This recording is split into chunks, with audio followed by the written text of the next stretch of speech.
How's it going, guys? This is S5W3 here, bringing you UBC season number 5, week number 3. This week we're going up against ZAMCRO, coach of the Blackmont Raikougars, and we're gonna try to have a good battle. I'm on the other side for some reason because I did the replay and all, and I linked it, but for some reason it's on the other side. But anywho, I could have live commed this, but I felt like it was in my best interest just to do a post com because I had the ability to live com, but usually I don't. But this time I did. But I don't know. It's I just felt like I wanted to focus on the battle instead of trying to record it and all. But anyway, here we are with the post com.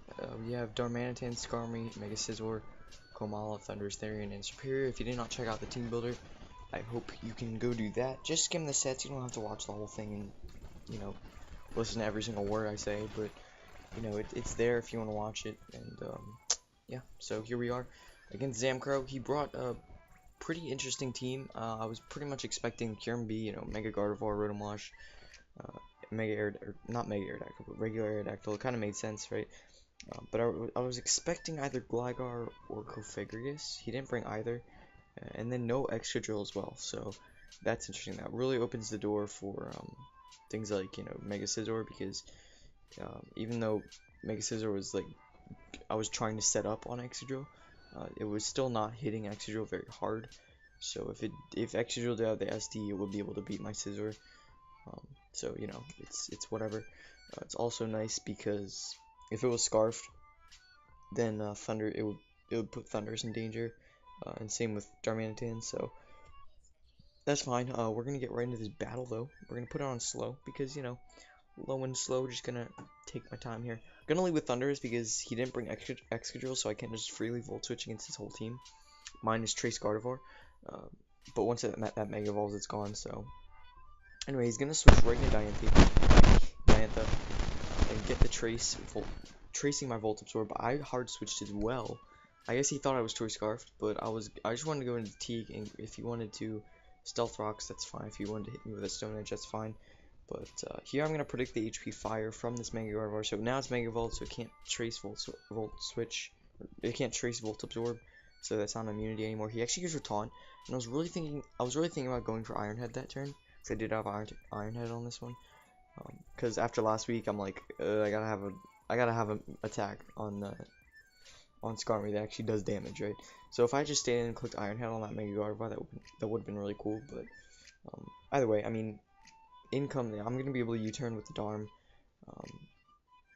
and in comes the Caesar. I'm gonna be able to Volt Switch here because I didn't really think he'd stay in. If he did, then I could have just Volt Switch and then gone to Superior. But here he's gonna go into Tangrowth. By that damage, it's kind of looking like Assault Vest, kinda. But it's either max special defense or like max HP Assault Vest. So but still, I mean, it's probably Assault Vest. So anyway, I do have Skarmory in here. I take this opportunity to get up the rocks. Now his only hazard removal, because again he didn't bring Excadrill, so his only hazard removal is the Aerodactyl. So that's completely fine. And by the way, I was kind of bluffing the Scarf with Darmanitan back there against the Mega Gardevoir, because Mega Gardevoir would have outsped if it was like max speed, but he probably thought I was Choice Scarf Darmanitan and I wasn't. So I was hoping that he'd switch, and he did, obviously back then. So back there. So anyway, I'm gonna go into Superior here against the Rotom. I get burned, which is fine. And here I didn't even realize it right now, but I don't have Contrary. So every time I go for Leaf Storm, it's gonna drop my special attack instead of raising it. So that is terrible. I wasn't gonna stay in there anyway, because I mean I do have a switch in Komala, so that's fine. So Sludge Wave is gonna do some damage. I mean, other than Komala, I don't have too much for him. For that Salazzle, but I'm just gonna go for the U-turn here, as he luckily does switch, because I couldn't really hit the Salazzle with much. But I was pretty certain he'd switch because his return would do a lot to that Salazzle. So he didn't want to stay in there, obviously. So I'm going to bring in my Mega Scizor, just Mega Evolve and go straight away for the Bullet Punch. I couldn't risk this thing getting the defog off because I was afraid that I wouldn't get rocks up again. So I just ended up going for the Bullet Punch. He might have just over-predicted there, but if he had gone into I guess he predicted me to predict his Rotom, and I guess he thought I'd go for a U-turn or something, but no, I just went for the straightaway Bullet Punch. So anyway, here I'm going to switch into Caesar instead of Superior, hoping that he'd predict my Superior and go for the Volt Switch, and that's exactly what he does. So Thundurus gets a free switch here. I'm going to go for Volt Switch, and I was pretty sure he'd stay in here because I'd been switching around. I'd been U-turning and Volt Switching against his whole team by now, so I was pretty sure he'd just stay in here and go for the Volt Switch, predicting my Volt Switch, which is what he does. Now I could have stayed in there going for like a Sludge Wave. I didn't even have Thunderbolt though, so I could have just gone for like a Sludge Wave or something, but like predicting him to stay in, but it wasn't worth it, so I just went for the Volt Switch. Getting the Superior in here, he's gonna get a good matchup here against Superior with his Salazzle. I feel like I'm talking way too fast, I don't know. But anyway, here I'm gonna switch right into Komala, hoping that he doesn't predict that, as he luckily just goes for the Sludge Wave. I was hoping he wouldn't like double into, I don't even know, because he doesn't have much for this thing. Maybe a cute KB, but luckily he's just gonna go for Sludge Waves a bunch of times. I was calcing it.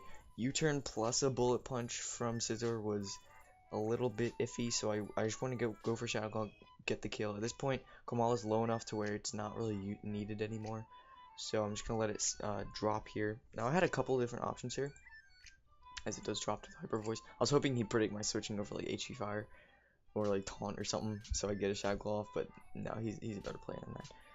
But anyway, I did have a few options here. First I could go into like pretty much anything here.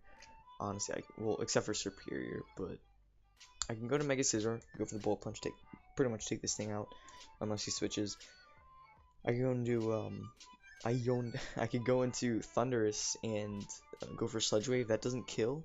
However, I don't think that his Hyper Voice will kill me, and I do outspeed it, so I could just go for Sludge Wave and then follow it up with a Volt Switch. I could also go into Skarmory and just click Iron Head, do a lot of damage, or I could go into Darmanitan, but I had taken so long at this, so that I'd taken like a good amount, like probably like a good minute or whatever. So if I had brought Darmanitan in, he might think that I'm bluffing the Choice Scarf, since I would have just brought it in like really quickly. But since I had already taken so long, I'm like, you know what, I'm just gonna go to Mega Scizor and just click Bullet Punch.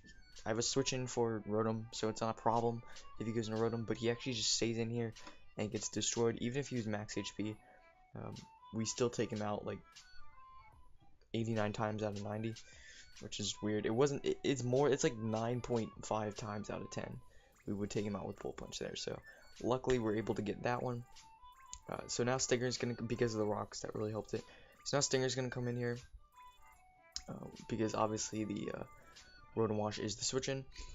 He goes for Pain Split, which is, I guess, fine. I mean, I think Volt Switch would have been a better play so that he didn't have to manually switch into the ZAMCRO, but it ends up not mattering, because here I'm going to notice that, wait, Leaf Storm is going to drop my special attack instead of raising it, which really sucks. I could have just gone for like an HP Fire. If I could have followed up with an HP Fire and did a lot of damage, but oh well. So here I'm going to go into Scizor, which is fine, but I guess in retrospect, if that's, I don't know how that word works, but if I had stayed in there and gone for an HP Fire, if I was contrary and I stayed in and went for an HP Fire with +2, it wouldn't have killed, and he would have gone for an HP Fire of his own and taken me out. Whereas in this case, since he knew that I wasn't going to stay in, he went for the Earthquake, predicting my Darmanitan. So I guess that's good, because now I get a free switch in this Thundurus, and nothing dies. So whereas Superior would have died, so if I had stayed in. So I mean, I guess that's a hidden blessing there. He's gonna go for the knockoff though, which is fine. I was hoping he wouldn't have like Sleep Powder or anything, but at the same time he was AV, so he couldn't have anything like Leech Seed he couldn't have or whatever. So I did go for the Sludge Wave. That's not a Super KO. I should have just stayed in here and gone for the Z Focus Blast. That would have been my best play, but I'm gonna switch here because I don't really know. I wanted to play it safe after that contrary. After not having contrary there, it kind of like messed me up a little bit. So I was kind of shook at that point, playing with some tiltage. So he does get the Ice Beam Freeze, which is unfortunate. I went for the Whirlwind that turn, so depending on what it brought in, it could have been really nice or really bad. But I mean, you know, it's whatever. Like, getting a free switch into Scizor here is gonna be really nice anyway. So yeah. So it's 4-3 right now. Still anyone's game, because this thing having Roost is pretty annoying. So he's going to switch into Tangrowth, which is a bit of an interesting play. I don't know why he hadn't brought in Rotom at this point. But I just go for the Bolt Punch. Judging by that much damage, I don't think a knockoff will kill. So what I'm going to do here is go for the Swords Dance. I calced it. I knew I could take an HP Fire from this thing, so we are going to take that. Now I'm going to go for knockoff, because that does do more than Bullet Punch. And just in case he does switch into Rotom, I'm just going to go for the knockoff, as he actually does. Now what I'm thinking here is maybe he predicted me to go for the Bullet Punch, and then he could have followed up with like a Will-O-Wisp. Maybe he thought that since he had seen Swords Dance, maybe he thought that maybe Bullet Punch is my only move.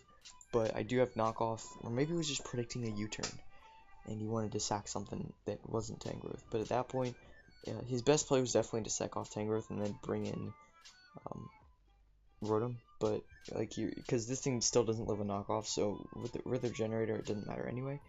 So yeah, that's whatever. So Mega Scizor picking up 5 kills here, and then Komala gets a kill on Salazzle, so that was godly. But yeah, basically, you know, Mega Scizor just going in. So yeah, if he had sacked off the Tangrowth and brought in Rotom, I probably would have just stayed in and clicked knockoff. And depending on what he would have done, could have been interesting.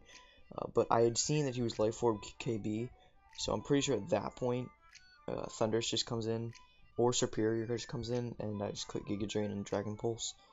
I think that would work, because let's say like he goes for like Hydro Pump or Thunderbolt or whatever and takes out my Mega Scizor, then I can just bring in Superior, and with the rocks he can't really stall me out with the burn, because I could have just brought in Superior, gone for Giga Drain, and then gone for Dragon Pulse. And because of the rocks, I'm pretty sure Kyurem would have dropped to a Dragon Pulse. So was it like 45% or something? So anyway, that's going to be a pretty secure dub there for us. We get a 4-0, which is really good. And yeah, good game to ZAMCRO. I think not bringing Cofagrigus or Gligar was definitely unfortunate for him. And then also Excadrill not having the ability to Rapid Spin definitely hindered his plans, because Salazzle getting weakened there was definitely not good for him. And Kyurem Black also getting whittled was definitely not good for him. So, you know, it's whatever. He still played good though, or he still played well. So it's, you know, it's just unfortunate. So who knows? We are 2-1 though, so I mean that's good. Week 4, I'll see who we go up against real quick. Like, I hope the music isn't too loud. Sometimes it is, and I'm just a quiet person, so I don't know. It's unfortunate. We get Texas Tyrantrums, I think it is. Who's Nick? Who is coached by Nick. I don't know if I know him, but who knows?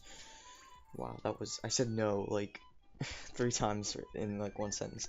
Anyway, I'm gonna see you guys in the next video. I don't know, could be ICBA, could be IPBL, could be UBC, could be PMC, you know, who knows. But anyway, thank you guys so much for watching, and I'll see you guys next time.